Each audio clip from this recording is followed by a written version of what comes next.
ঢাকার শাহবাগে পুলিশের বাধায় সংঘর্ষে উত্তপ্ত হয়ে ওঠে প্রাথমিক শিক্ষকদের পদযাত্রা। দশম গ্রেডে বেতনসহ ৩ দফা দাবিতে শনিবার বিকেলে কেন্দ্রীয় শহীদ মিনার থেকে শাহবাগ অভিমুখে যাত্রা করলে পুলিশ তাদের বাধা দেয়। এক পর্যায়ে সংঘর্ষের ঘটনা ঘটে।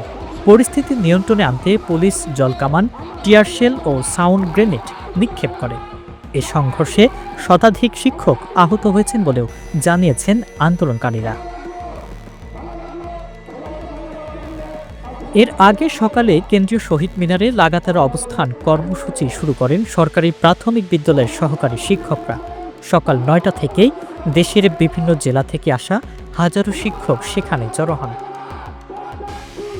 দাবি আদায় না হওয়া পর্যন্ত অবস্থান কর্মসূচি চালিয়ে যাওয়ার ঘোষণা দেন তারা। তাদের দাবি, দশম গ্রেডে বেতন নির্ধারণ, ১০ ও ১৬ বছর পূর্তিতে উচ্চতর গ্রেডের সমাধান এবং শতভাগ বিভাগীয় পদোন্নতি বাস্তবায়ন।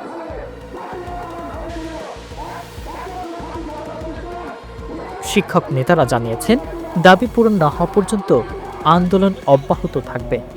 এদিকে ঢাকা চট্টগ্রাম বিভাগের ৩য় ধাপে নিয়োগপ্রাপ্ত শিক্ষকরাও আন্দোলনে যোগ দেওয়ার ঘোষণা দিয়েছেন। দর্শকবৃন্দ, আপনাদেরকে একটু স্টেজের নিচে থাকার অনুরোধ করছি। আপনারা একটু আসন